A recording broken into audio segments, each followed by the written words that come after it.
Unlike the panel, I'm not an AI person, so I'm just going to try my one line on Indonesian. I was just corrected, you can't say bahasa, that's language. Selamat siang semua. Have I got that right? Yeah. So as this session suggests, we have conducted a very in-depth survey with Kantar, who's our research partners, on the state of AI in Indonesia and what are those findings. Those are something that we're going to be discussing with Pa Nelson when he joins me shortly on the stage. What I wanted to do is actually talk about what we do at MMA, right, in the AI space. So we've been doing a lot in that AI space because as of last year, there's many reports released to show that the biggest impact that any function will have with AI is actually marketing. So that's a McKinsey report that was released last year, right? And given that, what we did at MMA is for 2024, one of our key focuses is AI. So we have a very broad, spectrum of support that we have for everybody. Let me take you through some of what we have. Can you move guys to the next slide because this clicker is not working. So as you can see, our focus at MMA has been in 2024 to look at what we call creating a AI coalition, leadership coalition, the ALC. The ALC has been in place for quite a few months now globally, and you'll see that we've actually gone quite ahead in what we've been doing with the ALC. So the ALC has been created fundamentally, as it says here, to help all our marketeers move ahead with this journey, in terms of what is going to become literally the forefront of technology in terms of a revolution, which is AI. And what does that mean? Yeah. So to decode it, to kind of make it easier for people to understand. Next slide, guys. The clicker's not working. This is already, as you can see, quite a large bunch of partners, brands that we're working with across the globe. And our purpose is for you guys to understand that we will be bringing this down to every country. That includes Indonesia. And that's why it was very important for us to do this report, because that report gave us, an understanding of where the market is at, right? So the health of the market and understanding AI, adoption of AI, are there any challenges? Are there any risks that you're looking at in the market? Each market will be very different from the other. Having said that, there are some characteristics which are quite similar, right? So as you can see here, all of you guys in the room, the brands, we'll be inviting you through our country head to kind of look through joining these various coalition and various research groups, etc., right? So just to let you know, the AI coalition already has globally about 273 members of last count from 152 countries. We do have APAC represented, I would say, but some of our markets in APAC are ahead of the curve. But like I said, the purpose of today is once you guys get access to the report, which is, by the way, if you scan your QR code, the report is available to everybody in the room. You will see that we have already kind of started this journey, and there are four main communities and groups that we work around, right? So if you can see, there's content creative, audience and media, measurement attribution, and what we call responsible AI. And multiple education programs, and a lot of new knowledge that we're creating. All of this is actually on our website. So all of these are available on our website for you guys to go see, experience, download, and become part of, right? So please reach out to any one of us from MMA Global in the room, MMA Global Indonesia in the room, to kind of to become part of this coalition and join us in this journey. Next slide, guys.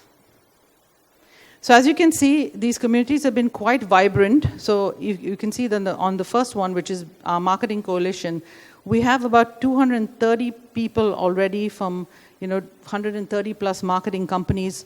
And what we're seeing is that creative potentially is going to have the biggest impact, right? And that's what we'll discuss with Pa Nelson later, on where we're seeing where is the largest impact for AI, right? Where is AI going to influence the most?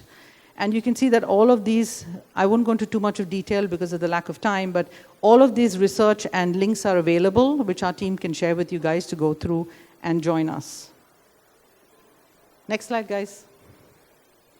So again, like I said, all of these reports have been released. They're all available on our website.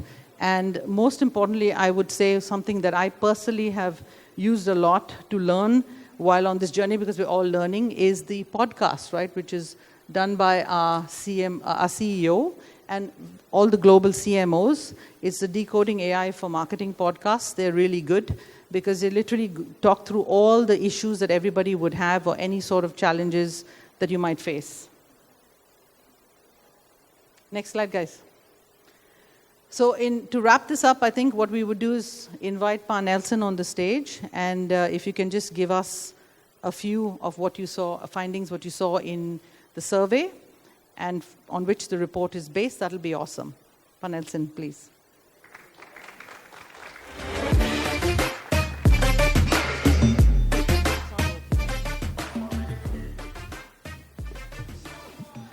Thank you, Nandita. Hello, everyone. Yes, it's very interesting. Most of what you say is coming in the report as well. As Nandita was mentioning, we went through recently a survey in the industry itself to try to understand what is the status of AI in Indonesia to explore. Next slide, please. Sorry, it's not working. To try to understand, what is the state of AI in Indonesia, what are the opportunities, what possible challenges we can face, right? And then through that, have strategies to scale, right? Like Nandita was mentioning, you can download the full report in the website itself if you're a member. If you're not a member, you can also apply to download. You can put your email and your name. But also you can scan the QR code that you have in front and download the full report. I will not bore you with too much information, Kantar research, a lot of numbers. However, I would like to go through some key findings that we found in the report itself. One thing that we need to understand is that from an APAC perspective, there is some readiness. However, Indonesia seems to be a bit more ready for AI. And also, we have seen a lot of reports that the government is actually supporting any AI developments itself. So that's a huge boost that AI will have in Indonesia itself. Now, on the report, next slide, please. On the report, we said and we find out that Indonesia is ready for AI acceleration. There is a lot of positive thinking about it.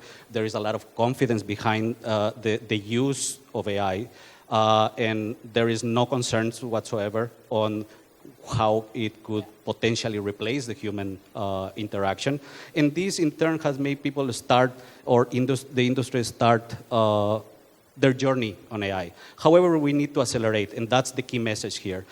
We need to move, quote unquote, down the funnel, right, from this awareness and exploration rapidly to start the early adoption. Because, AI moves so fast that we don't want to have this lengthy race to catch up with the rest of the industry itself.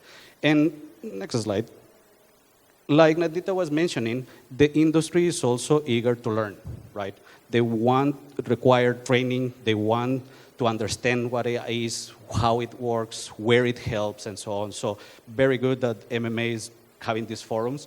Didn't know that you have all these things globally, but it taps perfectly on what Indonesia needs. Quickly, there are 3 key focus areas that we find that this training and places of knowledge need to focus. One is use cases, which are very advanced, so don't reinvent the wheel, or development as well. Also, we have, there is an area of information that needs to happen in the terms of the risk assessments and the quality of outputs of AI as well. That's something that is coming from all you that responded the survey itself. And also, there is a need to concentrate and kind of collate all the capabilities and resources. I think that's it. I would like to move forward. You can all read the full report because, but I would like to say, can you go to the last slide, please?